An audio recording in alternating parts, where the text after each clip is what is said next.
ಪ್ರಸ್ತುತ ಅತಿ ಹೆಚ್ಚು ಧಾರಾವಾಹಿಗೆ ಟಿಆರ್ಪಿ ಸಿಕ್ಕಿದೆ ಅಂದ್ರೆ ಅದುವೇ ರಾಘವೇಂದ್ರ ಸೀರಿಯಲ್ ಅನ್ಬೋದು. ಸೊ ಇದರಲ್ಲಿ ಒಂದು ಪ್ರಮುಖ ಪಾತ್ರ ಮಾಡ್ತಿದ್ದಾರೆ ರಾಯರ ಪತ್ನಿ ಅಂದ್ರೆ ವೆಂಕಟನಾಥ ಅವರ ಪತ್ನಿಯಾಗಿ ಸರಸ್ವತಿ ರೋಲ್ ಅನ್ನ ಇವರೇ ಮಾಡ್ತಾ ಇರೋದು. ಹೆಸರು ಪುಣ್ಯ ಅಂತ.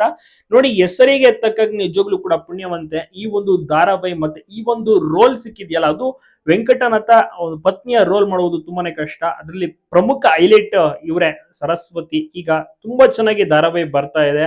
ಹೊಸ ಹೊಸ ರೀತಿಯಲ್ಲೂ ಕೂಡ ಕತೆಗಳನ್ನ ಜನರು ಕೂಡ ನೋಡಿ ತಿಳ್ಕೊಂಡು ತುಂಬಾನೇ ಖುಷಿ ಪಡ್ತಾ ಇದ್ದಾರೆ. ಪ್ರತಿ ವೀಕೆಂಡ್ಗಾಗಿ ಕಾಯ್ತಾ ಇರ್ತಾರೆ ಈ ಒಂದು ಧಾರಾವಾಹಿನ ನೋಡ್ಬೇಕು ಅಂತ. ಪ್ರತಿ ವೀಕೆಂಡ್ 6ರಿಂದ 7 ಗಂಟೆ 1 ಗಂಟೆಗಳ ಕಾಲ ಸಂಚಿಕೆ ಬರುತ್ತೆ. ಮುಂಚೆ ಪ್ರತಿ ದಿವಸ ಪ್ರಸಾರ ಆಗೋದು, ಬಟ್ ನಂತರ ವೀಕೆಂಡ್ಗೆ ಶಿಫ್ಟ್ ಮಾಡ್ತಾರೆ ಬೇರೆ ಧಾರಾವಾಹಿಗಳು ಲೈನ್ ಅಪ್ ಇರೋದು ಅಂತ. ತುಂಬಾ ಅದ್ಭುತವಾಗಿ ಈ ನಟಿಸ್ತಾ ಇದ್ದಾರೆ. ಎಲ್ಲಾ ಪಾತ್ರಧಾರಿಗಳು ಕೂಡ ತುಂಬಾನೇ ಹೆಸರುವಾಸಿಯಾಗಿದ್ದಾರೆ.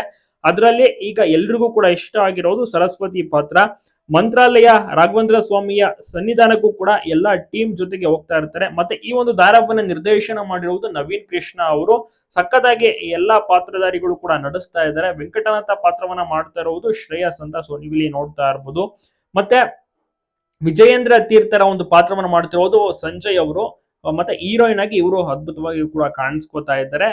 ಪತ್ನಿಯ ಪಾತ್ರ ಸರಸ್ವತಿಯ ಪಾತ್ರ ಪುಣ್ಯ ಅಂತ ಬಹಳ ಚೆನ್ನಾಗಿ ಒಂದು ಟೀಮ್ ವರ್ಕ್ ಅಂತಾನೆ ಹೇಳ್ಬೋದು.